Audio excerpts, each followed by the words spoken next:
Okay. So, good morning. So, మనం ఇందాక చెప్పుకున్నది ఏంటంటే ప్రీవియస్ క్లాసెస్‌లో మనం సో, పేమెంట్ డిజైన్ గురించి what are the factors which affecting the payment design గురించి అండ్ వాటిలో ఉన్నటువంటి సబ్ టాపిక్స్ గురించి నేర్చుకున్నాము. సో, అందులో మెయిన్‌గా డిజైన్ వీల్ లోడ్ గురించి ఇందాక చెప్పుకున్న డిజైన్ వీల్ లోడ్‌లో and contact pressure, traffic growth rate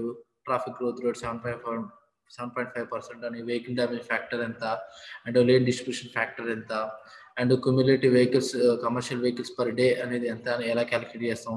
so for total number of commercial vehicles per day ఇది కూడా క్యాలిక్యులేట్ చేస్తాం. అండ్ ఇంకా ఇది కాకుండా మనం ఏం డిస్కస్ చేస్తాము, సో కాంట్రాక్ట్ ప్రెజర్ గురించి డిస్కస్ చేస్తాం. సో వీటన్నిటి గురించి డిస్కస్ చేస్తాం. సో నెక్స్ట్ వన్ మనకు సిబిఆర్ గురించి మనం ఒక బ్రీఫ్ ఐడియా అనేది ఇస్తాను, ఎందుకంటే మనకి ఇంపార్టెంట్ కాబట్టి. సో ఇదేంటంటే it is the ratio of the force per unit area. So force per unit area required to penetrate a soil mass with a standard circular piston at the rate of 1.25 mm minute. 1.25 mm per minute మనం load apply చేస్తూ 1.25 mm per minute తో per minute కి 1.25 mm depth అనేది వెళ్తూ ఉండాలి ఆ plunger అనేది. ఆ ప్లంగర్ వెళ్ళడానికి మనకి ఆ సాయిల్ కి ఎంతైతే ఫోర్స్ అనేది రిక్వైర్ అవుతుందో, సో దాన్ని బేస్ చేసుకుని ఆ యొక్క సాయిల్ యొక్క స్ట్రెంత్ ని మనం ఫైండ్ అవుట్ చేస్తాం. సో అదే ఆ సాయిల్ యొక్క సబ్గ్రేడ్ స్ట్రెంత్ అని క్యాలిక్యులేట్ చేస్తాం. సో వీటిలో కొన్ని ఇంపార్టెంట్ పాయింట్స్ ఉన్నాయి. సో ఆ సబ్గ్రేడ్ స్ట్రెంత్ ఫైండ్ అవుట్ చేయాలంటే మినిమం ఆ సాయిల్ ని కానీ ఆ తీసుకున్నటువంటి మెటీరియల్ ఏదైతే ఉంటుందో దాన్ని 4 days వాటర్లో నానబెట్టి ఉంచాలి. ఓకే. సో ఇందులో యూజ్ చేసేటువంటి ఎక్స్పెన్సివ్ క్లేస్ అలాంటి వాటిని ఎక్కువ శాతం ఈ సబ్గ్రేడ్ సాయిల్ ఫైండ్ అవుట్ చేసే దాంట్లో యూజ్ చేయకూడదు. ఓకే. సో అదొకటి. Next one, so subgrade to be well compact అంటే మనం ఈ ఫస్ట్ పాయింట్ ఏంటంటే మనం కాంపాక్షన్ మెథడ్ ఉంది కదా ఎస్పిటి కానీ మోడిఫైడ్ పవర్ టెస్ట్ లో. సో ఎంత మాయిశ్చర్ కంటెంట్ మనకి మాక్సిమం అది వెల్ కాంపాక్టెడ్ అయిందో మీకు తెలుస్తుంది కాబట్టి ఆ తీసుకున్నటువంటి పర్సెంటేజ్ వాటర్ కంటెంట్ తో మనం ఆ సాయిల్ని అంత ప్లేస్ తో మనం కాంపాక్ట్ చేయాలి. సో నెక్స్ట్ వన్, సో దాన్ని బట్టి మనకి ఇక్కడ కూడా చాలా ఇంపార్టెంట్ పాయింట్స్ ఉన్నాయి. అదేంటంటే ఎక్స్ప్రెస్ వేస్ కనుకోండి. సో ఎక్స్ప్రెస్ వేస్ కి అయితేనేమో ఇంకా ఇట్లా ఇంపార్టెంట్ హైవేస్ కనుకోండి, ఈ సిబిఆర్ వాల్యూ అలా ఎగ్జాక్ట్ గా 97% వాడాలని, సో లేదా 30% వాడాలని ఇట్లా మనకి అప్ టు ఇట్లా మారుస్తూ ఉంటుంది అనమాట. సో మెయిన్ గా వచ్చేసరికి సిబిఆర్ వాల్యూ అనేది చాలా మెయిన్ ఇంపార్టెంట్ అనమాట. సో ఈ సిబిఆర్ వాల్యూని బేస్ చేసే కదా మనకి చెప్పాం కదా ట్రాఫిక్ యొక్క బేస్ పేమెంట్ యొక్క థిక్నెస్ అనేది మారుతూ ఉంటుంది కాబట్టి. ఓకే. సో అలా సో ఈ మెథడ్ ద్వారా ఏం చేస్తామంటే సో ఈ ఇక్కడ ఈ సిబిఆర్ వాల్యూ ద్వారా మన సిబిఆర్ వాల్యూ వస్తుంది అనమాట. ఇక్కడ సిబిఆర్ 10%, 8%, 9%, 5, 4, 3, 2 అని ఉంది. ఇక్కడ ఓన్లీ సిబిఆర్ వాల్యూ 10% వరకే ఉంది. ఎందుకంటే ఎక్కువ 10% ఉంటే కూడా మనకి వీటి కోసమే మనకి ఎప్పటికప్పుడు రివైజ్ అవుతుంది. ఇక్కడ 10 MSA వరకే ఉంది మినిమం స్టాండర్డ్ ఎగ్జామ్స్. బట్ ఇంకా ఫ్యూచర్ లో 30 చేశారు. ఇవన్నీ ఒక బేసిక్ గా చెప్పేది ఏంటంటే ఇక్కడేమో డిజైన్ ట్రాఫిక్ అంటే ఇయర్ లో మొత్తం మీద టోటల్ గా ఫైనల్ గా మనకి డిజైన్ కంప్లీట్ అయ్యేసరికి ఎన్ని మిలియన్ స్టాండర్డ్ యాక్సిల్ లోడ్స్, ఎన్ని మిలియన్ స్టాండర్డ్ యాక్సిల్స్ వస్తాయి అనేది అండ్ ఆ సాయిల్ యొక్క సిబిఆర్ వాల్యూస్ ఎంత. ఓకే. సో ఈ కర్వ్ ద్వారా మీకు ఏమొస్తుందంటే ఫర్ ఎగ్జాంపుల్ ఒక సాయిల్ తీసుకున్నారండి. ఓకే. క్లియర్ చెప్తున్నా, ఒక సాయిల్ తీసుకున్నారు. ఆ సాయిల్ యొక్క సిబిఆర్ వాల్యూ ఫైండ్ అవుట్ చేశారు. ఆ సిబిఆర్ వాల్యూ ఎంత వచ్చిందంటే ఫర్ ఎగ్జాంపుల్ 8% వచ్చింది అనుకున్నాం. అంటే ఈ కర్వ్ వచ్చింది 8% కర్వ్ అనేది వస్తుంది. అంటే 8% వచ్చింది మనకి. అప్పుడు మనం ఏం చేయాలి, ఈ సిబిఆర్ 8% ఉన్న కర్వ్ని తీసుకోవాలి. ఈ కర్వ్ని తీసుకొని మన డిజైన్ లైఫ్ ఫర్ ఎగ్జాంపుల్ 9 కానీ 8 కానీ ఫర్ ఎగ్జాంపుల్ 6 MSE అని వచ్చింది మనం క్యాలిక్యులేట్ చేస్తే. ఓకే. ఇది n is equal 365 into a into 1 plus r whole power n minus 1 by r into a d into f అని చేస్తే ఫైనల్ సబ్స్టిట్యూట్ చేస్తే మనకి n అనేది total cumulative number of standard axles వచ్చేసింది. సో అట్లా 6 వచ్చింది ఫర్ ఎగ్జాంపుల్ మనం calculate చేస్తే. మళ్ళీ చెప్తున్నాను. సో మనకి ఒక సాయిల్ యొక్క తీసుకున్నప్పుడు ఆ సాయిల్ యొక్క సబ్గ్రేడ్ వాల్యూ మనకి 8% వచ్చింది. సో ఆ 8% కర్వ్ ఏదైతే ఉందో ఆ కర్వ్ని తీసుకోవాలి అండ్ మనకు వచ్చినటువంటి స్టాండర్డ్ యాక్సిల్స్ ఏదైతే ఉందో ఆ వాల్యూని తీసుకోవాలి. ఆ స్టాండర్డ్ యాక్సిల్స్ కి ఆ కర్వ్ ఎక్కడైతే టచ్ అయిందో దానికి రెస్పెక్టివ్ గా ఇక్కడ మీకు పేమెంట్ థిక్నెస్ అనేది వస్తుంది. ఓకే. ఈ పేమెంట్ థిక్నెస్ వస్తుంది. అలా మనకి ఈ పేమెంట్ థిక్నెస్ వాల్యూస్ వస్తాయి. ఇది ఇంకా ఓన్లీ ఇక్కడ టోటల్ పేమెంట్ థిక్నెస్ వచ్చింది. బట్ ఇక్కడ ఇండివిజువల్ పేమెంట్ థిక్నెస్ లేయర్స్ కావాలి అంటే ఇక్కడ ఇన్ డీటెయిల్ గా మీకు ఆ కోడ్ బుక్స్ లో క్లియర్ గా ఉంటుంది అనమాట. Okay. So for example CBR value 6% వచ్చింది. ఆ 6% కి ఫర్ ఎగ్జాంపుల్ మీది 5 MSA ఉందనుకోండి. 5 కావచ్చు లేదా 5.45 ఏదైనా తీసుకోవచ్చు. దాన్ని ఇంటర్పోలేషన్ చేసుకోవాలి మీరు. ఓకేనా. మీకు రేపు ఎగ్జామ్ లో కానీ ఎక్కడైనా ఇస్తే ఇవ్వకపోతే స్టాండర్డ్ వరకే ఉంటాయి ఇక్కడ. ఒకవేళ 5.5, 5.75 వచ్చింది అనుకోండి, 5కి 10కి వేసి మధ్యలో 5.75కి క్యాలిక్యులేట్ చేసి మీకు ఇక్కడ ఏదైతే వాల్యూ వస్తుందో దానికి వేసుకోవచ్చు. ఇక్కడ మీకు ఏమొచ్చింది, ఇక్కడ టోటల్ పేమెంట్ థిక్నెస్ వస్తుంది ఆ గ్రాఫ్ ద్వారా. ఓకే, టోటల్ పేమెంట్ థిక్నెస్ వస్తుంది. బట్ ఈ పేమెంట్ థిక్నెస్ లో ఈచ్ అండ్ ఇండివిజువల్ లేయర్స్ యొక్క పేమెంట్ థిక్నెస్ కూడా మనకి ఈ యొక్క సిబిఆర్ చార్ట్స్ ద్వారా ఈ ఐఆర్సి కోడ్ బుక్ లో ద్వారా మనకి ఈచ్ లేయర్ యొక్క ఎంతైతే ఉంది, సెమీ డెన్స్ బిట్యూమినస్ మెకడమ్ రోడ్ అని, ఓకే, డెన్స్ బిట్యూమినస్ మెకడమ్ రోడ్ అని, గ్రాన్యులర్ బేస్ కోర్స్ అని, గ్రాన్యులర్ సబ్ బేస్ లేయర్ అని, ఇట్లా ఏ లేయర్స్ ఎంతెంత థిక్నెస్ తో వేయాలనేది మనకి ఈ విధంగా వస్తుంది. ఓకే, సో మళ్ళీ ఫస్ట్ నుంచి చెప్తున్నాను. సో మనకేం కావాలి అంటే పేమెంట్ థిక్నెస్ డిజైన్ చేయాలి అంటే ఫ్లెక్సిబుల్ పేమెంట్ డిజైన్ ప్రకారం ఐఆర్సి 37/2012 పరంగా మనకి పేమెంట్ డిజైన్ థిక్నెస్ చేయాలంటే మనకు కావాల్సిన బేసిక్ ఫార్ములా ఇది 365/A/1+R/2 ఇది కావాలి. ఇక్కడ డి అంటే distribution factor. So distribution factor గురించి మనం చెప్పుకున్నాం. సింగిల్ లైన్ అయితే 100, 2 లైన్ అయితే 75%, 4 లైన్ అయితే 40%, ఇట్లా ఉంటుంది. సో దీని గురించి చెప్పుకున్నాం. నెక్స్ట్ వన్ ఎఫ్ అంటే వెహికల్ డ్యామేజ్ ఫ్యాక్టర్. సో దీని గురించి కూడా ప్లేన్ కి, రోలింగ్ టెరైన్ కి, డిఫరెంట్ యాక్సిల్ లోడ్స్ కి, డిఫరెంట్ మిలియన్ స్టాండర్డ్ యాక్సిల్స్ కి ఎంత అని మనం డిస్కస్ చేసుకున్నాం. సో ఇదేంటంటే స్టాండర్డ్ యాక్సిల్ డిఫరెంట్ వెహికల్స్ కి డిఫరెంట్ స్టాండర్డ్ యాక్సిల్స్ ని, డిఫరెంట్ యాక్సిల్ లోడ్స్ ని కాస్త మనం స్టాండర్డ్ యాక్సిల్ లోడ్ కింద మారుస్తున్నాం. ఆ ఫ్యాక్టర్ ని చేస్తాం. ఓకే, ఆర్ అంటే యాన్యువల్ గ్రోత్ రేట్. దీని గురించి కూడా డిస్కస్ చేస్తాం 7.5%. అట్లా ప్రతి పారామీటర్ గురించి తీసుకున్నాం. సో ఇది మనకు కావాల్సిన మెయిన్ ఇంపార్టెంట్. ఇక్కడ ఎక్కడ కూడా సాయిల్ యొక్క సబ్గ్రేడ్ స్ట్రెంత్ గురించి డిస్కస్ చేయలేదు.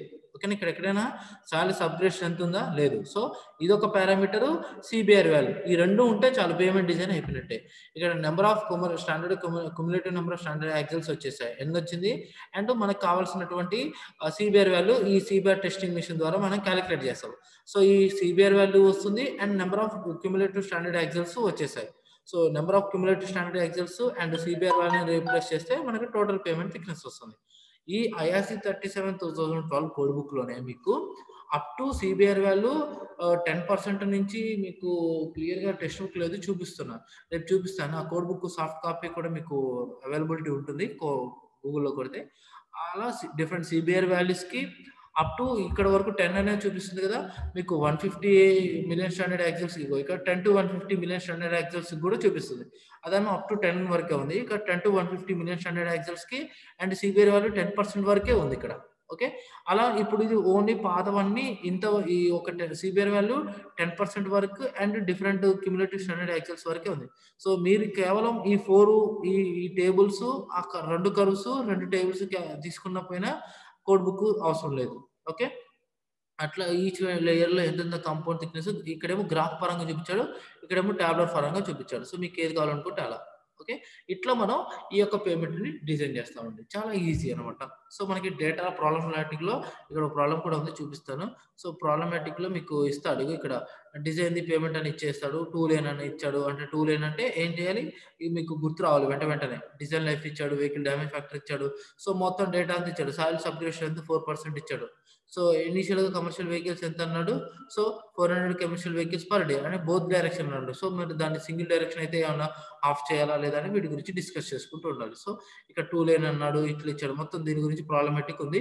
సో వీటి గురించి మనం ఇప్పుడు ప్రాబ్లమాటిక్ చెప్తాను. సో ఇది ఇదంతా design of flexible payment. So దీని మీద ఒక ప్రాబ్లం చెప్తాను మీకు క్లియర్ గా. సో ఒక ప్రాబ్లం చెప్తే అసలు ఈ డిజైన్ ఆఫ్ ఫ్లెక్సిబుల్ పేమెంట్స్ అంత ఈజీ అనేది మీకే అర్థమవుతుంది. ఓకే, సో నెక్స్ట్ టాపిక్ వచ్చేసరికి equivalent standard axle load. Okay, equivalent standard axle wheel load, ESW అని ఫుల్ ఫామ్ గా చెప్తుంటారు షార్ట్ కట్ లో. ESW equivalent single wheel load, equivalent single wheel load. ఇక్కడ ఏంటంటే ఫర్ ఎగ్జాంపుల్ ఇందాక standard axles load different type axle load configuration లో చూస్తుంటారు. ఒక యాక్సిల్ కి ఇటువైపు ఒక లోడ్, ఇటువైపు ఒక వీల్ ఉంటుంది. అదేవిధంగా ఇటువైపు ఒక వీలు, ఇటువైపు ఒక వీల్ ఉంటుంది. సో దీన్ని ఏమంటున్నాం, single axle with dual wheel అంటాం. అలా సో అదే మామూలుగా అయితేనేమో సింగిల్ యాక్సిల్ కి సింగిల్ వీల్ ఉంటే no problem. So maximum load పడేది అదే. అలా కాకుండా ఎక్కడైతే సింగిల్ యాక్సిల్ అయ్యి డ్యూయల్ వీల్ ఉందనుకోండి, పక్కనే 2 వీల్ లోడ్స్ ఉన్నప్పుడు ఏమవుతుంది, దీని మీద పడేటువంటి లోడ్ టోటల్ అయ్యి ఎక్కువ పడుతుందని అనుకుంటారు జనరల్ గా.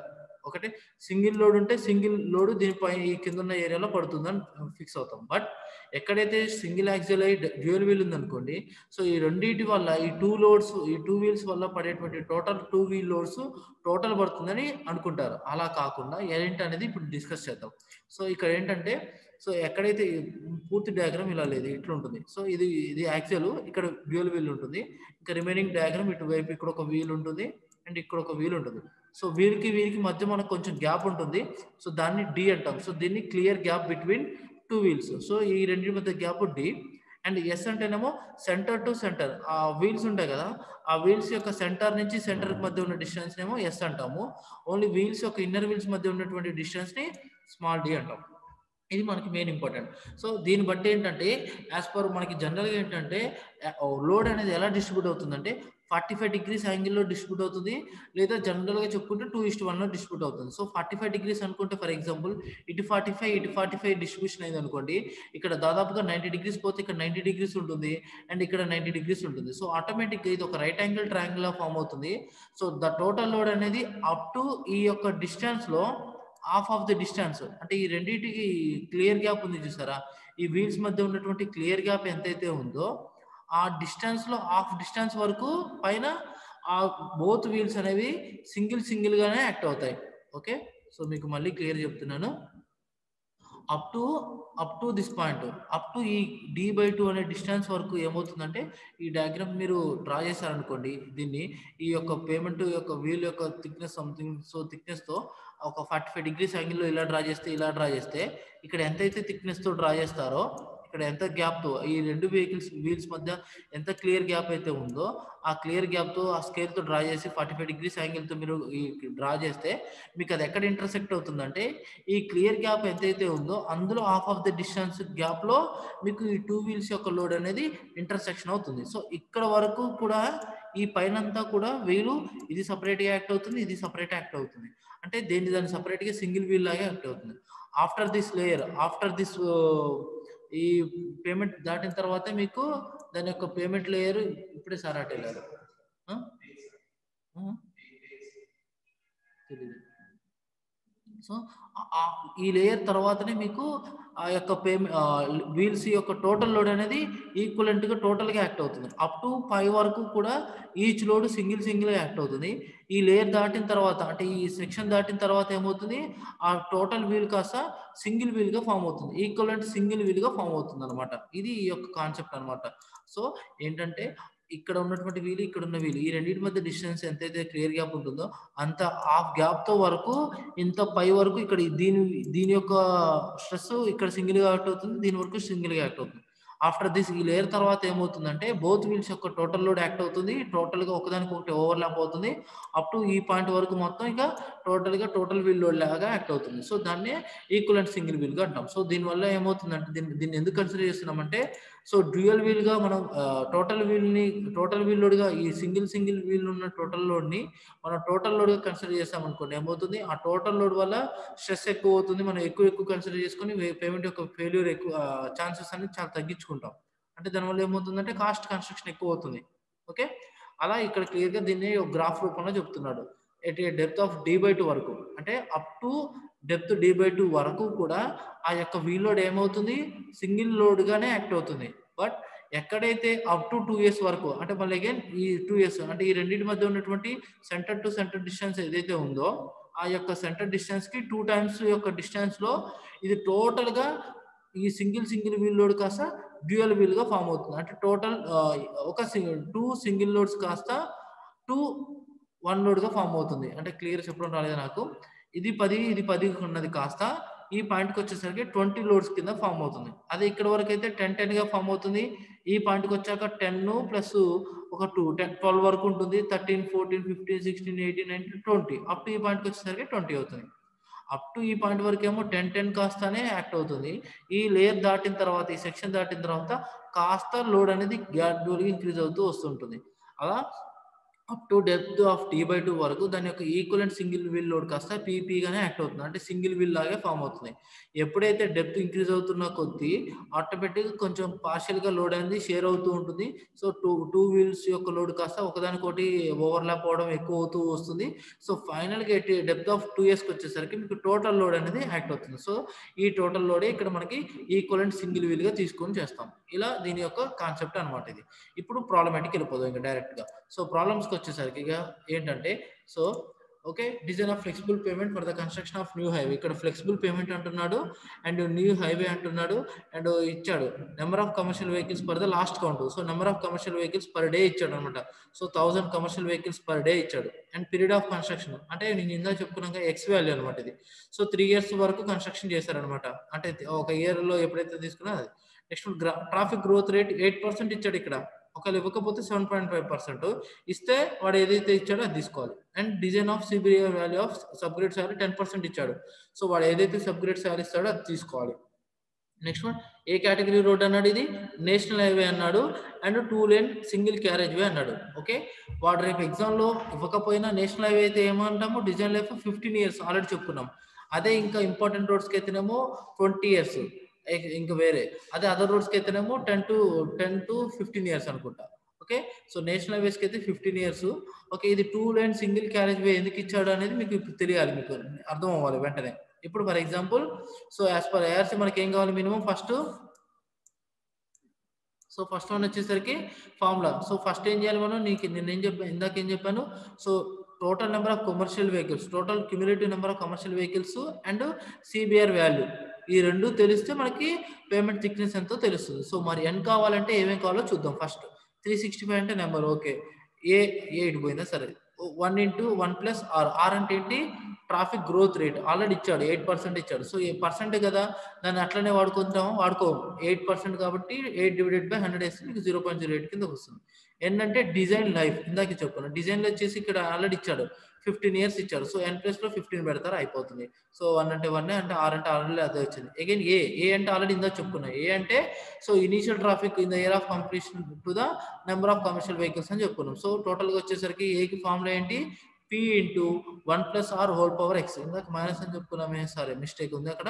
సో P అంటే so number of commercial vehicles per the last count. So P అంటే 1000 కాబట్టి 1000 సబ్స్టిట్యూట్ చేస్తాం. 1 అంటే 1, R అంటే again traffic growth rate 0.08. So X అంటే ఇందా చెప్పుకున్నాము sir. So number of years last count కి ఇయర్ ఆఫ్ కన్స్ట్రక్షన్ ఎన్ని ఇయర్స్ కి కంప్లీట్ అయిందో, సో అది 3 years. సో కంప్లీట్ చేస్తే మీకు ఏ వాల్యూ వచ్చేస్తుంది. సో ఆ ఏ వాల్యూ తీసుకొచ్చి ఇక్కడ సబ్స్టిట్యూట్ చేయాలి. సో ఏ అంటే అది. సో నెక్స్ట్ డి అంటే ఏంటి, డి అంటే ఏంటి, so lane distribution factor. D అంటే ఎల్డిఎఫ్ అని పెట్టుకోండి, ఇంకా ఈజీగా గుర్తు పెట్టుకుంది.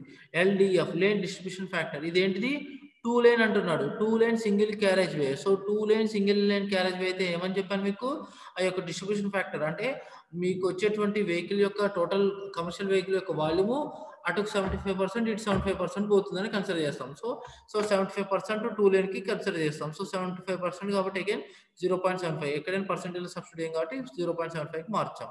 నెక్స్ట్ ఎఫ్ అంటే vehicle damage factor. So vehicle damage factor ఎట్లా వచ్చింది, ఇప్పుడు మనకి ఏమవుతుంది, ఏమైంది ఇప్పుడు, సో ఇక్కడ ఇచ్చింది ఏంది 1000, ఇక్కడ 1000 కదా number of commercial vehicles per last 1000.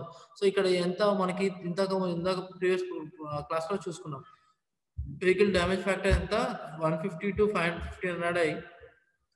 ఇక్కడ ఏమి ఇవ్వలేదు మనకి, అంటే ప్లెయిన్ టెరైనా రోలింగ్ టెరైనా అని ఇవ్వలేదు.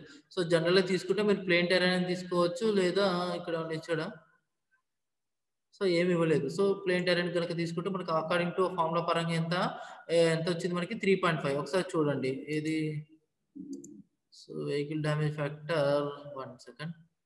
So vehicle damage factor okay so ఎంత, ప్లేన్ టెరైన్ కి అయితే 150 to 1500 ఎంత అయితే వెహికల్ డ్యామేజ్ ఫ్యాక్టర్ 3.5. సో ఇప్పుడు గుర్తుపెట్టుకుందాం. సో 3.5 కదా, సో 3.5 అట్లా మనం టేబుల్ ఫార్మంగా గుర్తుపెట్టుకున్నాం. ఓకే, ఇంకా సబ్స్టిట్యూట్ చేయండి. ఏ ఉంది, ఏ అంటే 1 into P into 1 plus R into whole power x, D అంటే లేన్ డిస్ట్రిబ్యూషన్ ఫ్యాక్టర్, ఎఫ్ అంటే వెహికల్ డ్యామేజ్ ఫ్యాక్టర్. సో అన్ని వాల్యూస్ ఉన్నాయి.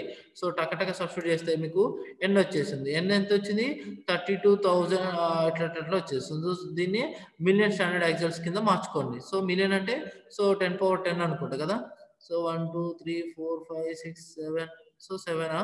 సో మిలియన్ స్టాండర్డ్ యాక్సిల్స్ కింద దీన్ని మార్చుకుంటే ఏమవుతుంది, దీని సో ఎన్ ప్లస్ లో 32.77 వచ్చేస్తుంది. సో దీని పరంగా ఇప్పుడు ఎంత వచ్చింది, క్యుములేటివ్ స్టాండర్డ్ యాక్సిల్స్ 32 వచ్చేసింది. సో మీకు ఒక్కసారి ఇప్పుడు డిజైన్ చార్ట్ చూపిస్తుంది, ఎంత 32.77 కదా. సో దీనికి సో నెక్స్ట్ కర్వ్ చూపిస్తే better. Okay, so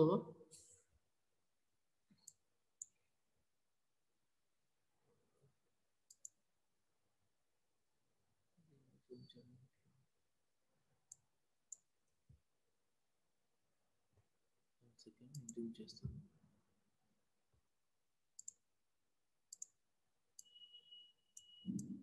okay. So ఇప్పుడు ఇందాక చెప్పుకున్న ప్రాబ్లంలో ప్రకారంగా సో ఎంత వచ్చింది మనకి? సో మనకి ఇప్పుడు చూడండి ఇక్కడ ఒక సెంటెన్స్ కనిపిస్తుందా మీకు? సో ఏమని కనిపిస్తుంది ఇక్కడ సెంటెన్స్? సో మనకేంటి అప్ టు కరెస్పాండింగ్ టు 10% వరకు ఉంది లేదా 30కి ఉంది. సో 10-30 మధ్యలో ఉంది కానీ మరి మనకు వచ్చింది ఎంత? సిబిఆర్ వాల్యూ ఇచ్చింది 10%. మనకి సిబిఆర్ వాల్యూ ఇచ్చింది. సో 10%నా 10% CBR value 1 second. So CBR value 10% for example ఎంతో కొంత అనుకోండి. ఇక్కడ ఆల్రెడీ ఇచ్చాడు అనుకుంటున్నాం సార్ 10% అని అనుకుంటున్నాం. సో వాడి ప్రాబ్లంలో ఏమైనా మిస్టేక్ ఉంటుందేమో. సో 10% అండ్ ఎంత మనకు వచ్చింది 32.77 కదా. సో 32.77కి ఎంత ఉందో మనకి తెలియదు. సో దాని గురించి మనం చేద్దాం ఇప్పుడు. ఓకే 1 సెకండ్ ఇప్పుడు చూద్దాం. ఇక్కడ గ్రాఫ్ ఆల్రెడీ చూపించాను ఇందాక. ఇదిగోండి. సో 10కి ఉంది అండ్ 30కి ఉంది. 30కి ఉంది. కానీ 30-50 ఉంది. మధ్యలో ఎక్కడ 32.77 మిలియన్ స్టాండర్డ్ ఎక్సెల్స్‌కి ఉందా? మనం చేసింది ఎంత? 32.77కి వచ్చింది. సో ఎగ్జాక్ట్‌గా 32.77కి లేదు కాబట్టి మనం ఇంటర్పోలేషన్ చేయాలి. సో ఇంటర్పోలేషన్ అంటే ఏంటంటే మీకు మెఫాలో గాని, ఎకనామిక్స్ క్లాస్‌లో గాని వచ్చుంటుంది. సో ఈ వాల్యూకి ఎంత అయితే ఆ వాల్యూకి ఎంత చేస్తే మీకు ఇండైరెక్ట్‌గా ఇంత థిక్‌నెస్ వచ్చింది. ఎంత? 585 వచ్చేసింది. సో 585 వచ్చింది కాబట్టి సో ఆల్రెడీ మనకున్నటువంటి గ్రాఫ్ పరంగా ఎంత 32.77కి ఎంత 655 ఉండాలి. సో ఇంకా అంతకంటే ఎక్కువే కాబట్టి 32.77 కాబట్టి మనకి ఎంత సిబిఆర్ వాల్యూ ఎంత 10% కదా. ఓకే. అరే ఇది 6% వాల్యూ కదా. సో ఫర్ ఎగ్జాంపుల్ 6% అదే 10%కి అయితే సిబిఆర్ వాల్యూ అంటే 10% అంటే 6% కంటే 10% అంటే అర్థం ఏంటంటే సిబిఆర్ వాల్యూ ఎంత ఎక్కువగా ఉంటే ఆ సాయిల్ అంత స్ట్రాంగ్ గా ఉన్నట్టు. సో సిబిఆర్ వాల్యూ 10% ఉందనుకోండి ఆ సాయిల్ స్ట్రాంగ్ ఎక్కువగా ఉంటుంది. సో పేమెంట్ థిక్నెస్ ఇంత అవసరం లేదు. 585 కూడా అవసరం లేదు. తక్కువే ఉంటుంది. అట్లా మనకి తగ్గిపోతుంది. ఇది 6% వాల్యూ. అదే విధంగా 10%కి అయితే అలా రెస్పెక్టివ్ సిబిఆర్ వాల్యూకి రెస్పెక్టివ్ మిలియన్ స్టాండర్డ్ యాక్సెస్ కి మనకు ఒక పేమెంట్ థిక్నెస్ వస్తుంది. ఆ పేమెంట్ థిక్నెస్ పరంగా మనకి ఇక్కడ స్టాండర్డ్ గా ఫిక్స్డ్ గా ఈ లేయర్స్ ఫిక్స్డ్ గా ఉంటాయి. 40, 105 అని 40, 50 అని ఇట్లా ఉంటుంది. సో ఈ రెండే మనం మార్చుకుంటే సరిపోతుంది. అట్లే మనకి ఇప్పుడు ఇక్కడ వస్తుంది అనమాట. సో అలా ఈ రెండు fixed. So bituminous course 25 mm fixed and density bitumen macadam fixed గా ఉంటుంది. ఈ రెండు కొంచెం మార్చుకుంటే సరిపోతుంది. ఇట్లా మనం పేమెంట్ థిక్నెస్ కి ఫైండ్ అవుట్ చేస్తాం. అండ్ ఇక్కడ కూడా మీకు కాంపోజిషన్ వచ్చేసింది. పేమెంట్ లేయర్స్ కూడా వచ్చింది. ఇది బీసీ అంటే బిట్యూమినస్ కోర్స్ అని, డిబిఎం అంటే డెన్స్ బిట్యూమినస్ మెకడం అని, base course sub base course. So అందులో వాడేటువంటి మెటీరియల్స్ మీరు ఇష్టం వచ్చినవి తీసుకోవచ్చు. ఓకే వాటర్ బౌండ్ మెకడం తీసుకోవచ్చు, ఇంకేదైనా తీసుకోవచ్చు. అట్లా మనం పేమెంట్ అనేది డిజైన్ చేస్తాం. ఓకే ఇదే ప్రాబ్లం ఇంకోటి కూడా ఉంది. 4 లేన్ వచ్చాడు ఇక్కడ. 4 లేన్ సింగిల్ క్యారేజ్ వే అంటే 40% అవుతుంది.